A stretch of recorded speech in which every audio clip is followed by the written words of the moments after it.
Onu gözəl yaşayanlar üçün əvəz edilməzdir. Qarşılaşdığımız çətinliklər və qazandığımız uğurlar zamanı insanın bir isti evinin və onu sevən ailəsinin olması böyük bir nemətdir. Elə mənim kimi.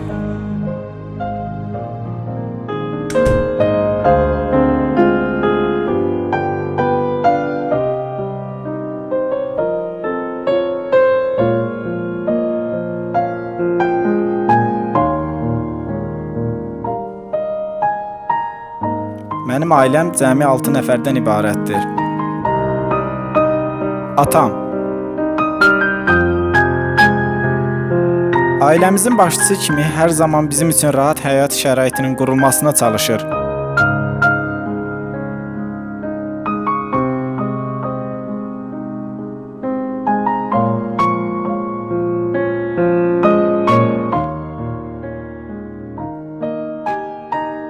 İşdə keçirdiyi uzun saatlara baxmayaraq, evdə də işlərini davam etdirir.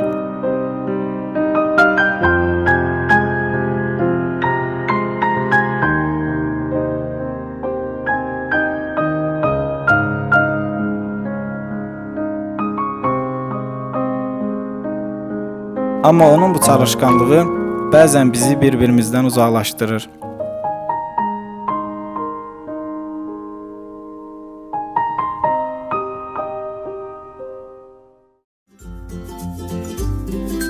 Anam.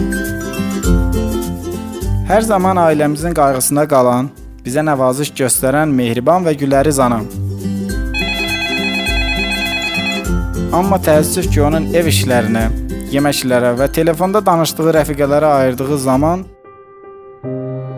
bizə olan diqqətini azaldır.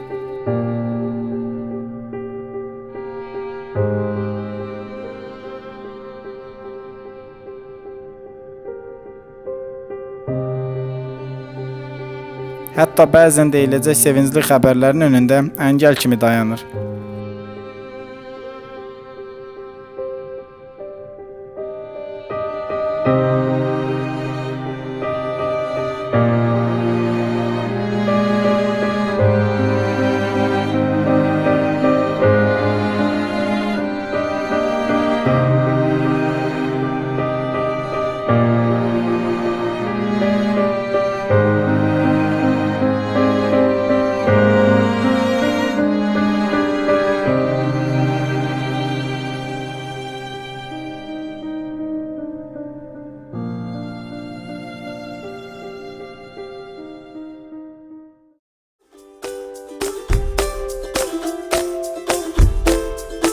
Qardaşım və bacım.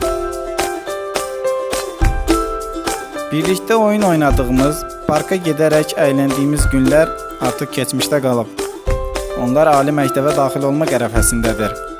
Odur ki, durmadan çalışır, dərslərini oxuyur, imtahanlara hazırlaşırlar. Bəzən onları narahat etdiyimi anlasam da, əslində bütün bunları birlikdə keçirdiyim anlara darıxdığıma görə edirəm. Bilirsiniz ne var? Olsa kesmesin kanka.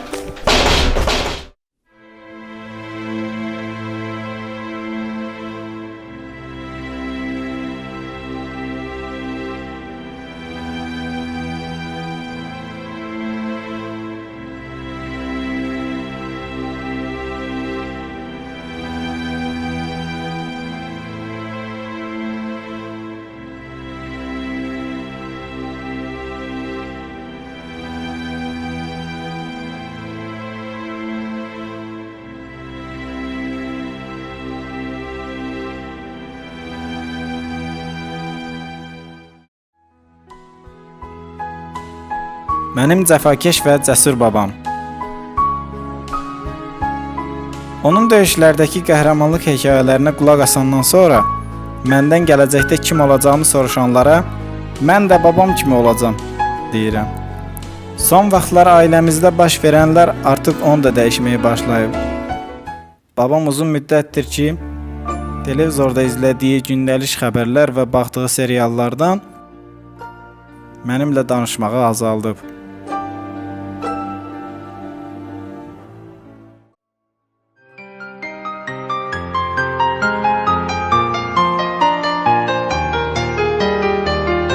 Bəzən bu səssizliyin tək bizim ailədə olduğunu düşünürəm.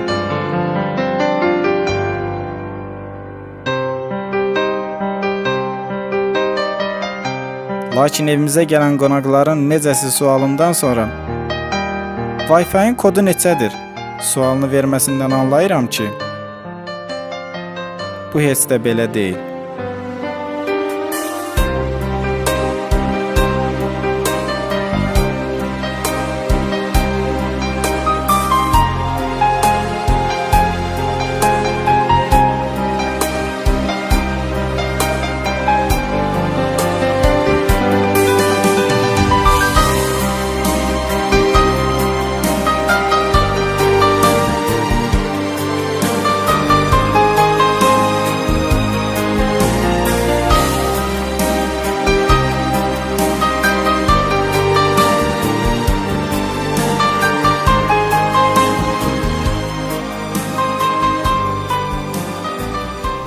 Heç bilirsiniz, mən bugün şam maddiyasına qalib gəlmişəm.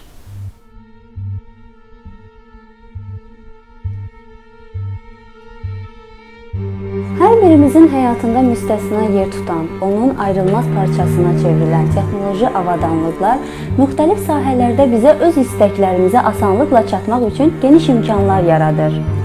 Biz bu vasitələr ilə uzaq məsafədə olan dostlarımızla əlaqə saxlayır, tibb sahəsində ölümcül xəstəlikləri müalicə edir, sürətli qatarlar, kosmik təyyarələr ilə nəinki dünyanın müxtəlif ölkələrində, hətta ayda belə özümüzə yer tapa bilirik. Bütün bu üstünlüklər bizə rahat həyat şəraiti yaradarkən bəzən texnologiyadan artıq və hədsiz istifadə etməyimiz boş zaman israfına, dostlarımız arasındakı məsafənin uzaqlaşdırılmasına, zaman israfına səbəb olur, günümüzün boş və faydasız keçməsi ilə yekunlaşır. Gəlin unutmayaq ki, texnologiya bir vasitədir. Onun tamamilə faydalı və ya zərərli olmasını düşünmək isə heç də doğru deyil. Bu sual birbaşa bizlərin doğru və yanlış seçimimizdən asılıdır. Odur ki, qərar vermək növbəsi indi sizdədir. Texnologiya əsri, yoxsa onun əsiri?